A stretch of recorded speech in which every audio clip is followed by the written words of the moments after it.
નમસ્કાર મિત્રો, વેધર ઇન્ફોર્મેશનમાં આપનું સ્વાગત છે. હું છું પરેશ. ખાસ કરીને આજના વિડીયોમાં આપણે વાત કરવાની છે અત્યારે જે માવઠાના ઝાપટા પડી રહ્યા છે અને હવે આપણે કેટલા દિવસ માવઠું જોવા મળશે અને ટ્રફ ક્યાં પહોંચ્યો છે તે તમામ વિષયની ચર્ચા કરશું. સૌપ્રથમ તો આપને એ જણાવી દઉં કે આમ તો આપણે ઉનાળાની શરૂઆત થઈ છે. લઘુત્તમ અને મહત્તમ તાપમાનમાં એક મોટું અંતર અત્યારે જોવા મળી રહ્યું છે. લઘુત્તમ તાપમાન છે હજુ પણ નીચું ચાલી રહ્યું છે, સામાન્ય કરતાં 2 ડિગ્રી નીચું છે. એ સાથે મહત્તમ તાપમાન છે નોર્મલ નજીક અત્યારે આવી ગયું છે. આ વચ્ચે જે ઉત્તર ભારતના પહાડો ઉપરથી WD એટલે કે વેસ્ટર્ન ડિસ્ટર્બન્સ જે પસાર થઈ રહ્યા છે અને એનો ટ્રફ છે એ ગુજરાત સુધી લંબાયો હતો. એને કારણે છેલ્લા 2-3 દિવસથી રાજ્યના અલગ અલગ વિસ્તારોની અંદર છૂટાછવાયા માવઠાના ઝાપટા જોવા મળ્યા છે. જોકે આ માવઠું છે કોઈ તીવ્ર માવઠું નથી, હેવી માવઠું નથી જેમાં વ્યાપક પ્રમાણમાં નુકસાન છે એ પ્રકારનું માવઠું નથી, પણ છૂટાછવાયું સામાન્ય ઝાપટા છે એ ચોક્કસથી નોંધાઈ રહ્યા છે. જે આપણું અનુમાન હતું કે 22 ફેબ્રુઆરી 2026થી લઈને 28 ફેબ્રુઆરી 2026 સુધી આ ઝાપટા જોવા મળી શકે. એ જ મુજબ જોવા જઈએ તો છેલ્લા 2-3 દિવસથી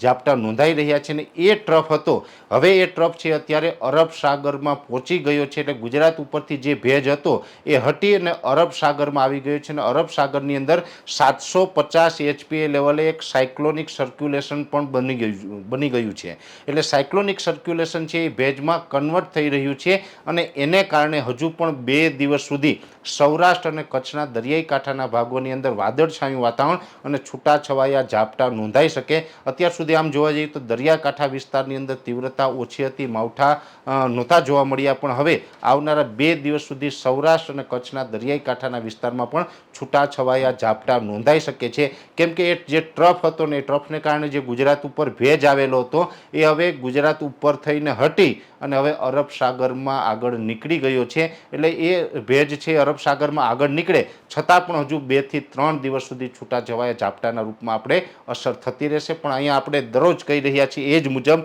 કે હવે આ માત્ર 2 થી 3 દિવસ ઝાપટા પડવાના છે અને છૂટાછવાયા છે, સાર્વત્રિક નહીં હોય એટલે કોઈ ગભરાવાનું નથી. અને બીજી વાત એ છે કે હવે આ ઝાપટાના વિસ્તારની અંદર આવતીકાલથી ઘટાડો થશે. એટલે જે આવતીકાલથી જે ઝાપટા હશે માત્ર સૌરાષ્ટ્ર અને કચ્છના અને એ પણ દરિયાકાંઠામાં એટલે કે દરિયા કિનારેથી લઈને 50 કિલોમીટરના એરિયાની અંદર આ ઝાપટા જોવા મળે તેવી શક્યતાઓ છે. બાકી બીજા વિસ્તારો છે એ હવે ધીમે ધીમે ખુલ્લા થતા જોવા મળશે. એટલે ખાસ અત્યારે અસ્થિરતા અને હવામાન વિશેની જે માહિતી હતી એની અંદર એટલું દરેક મિત્રોને વિનંતી રહેશે. વિડીયોને લાઈક આપીને દરેક ગ્રુપમાં શેર કરી દેવો. યુટ્યુબ ઉપર જોઈ રહ્યા હોય તો સબસ્ક્રાઈબ કરજો અને ફેસબુકને ફોલો કરજો. નમસ્કાર.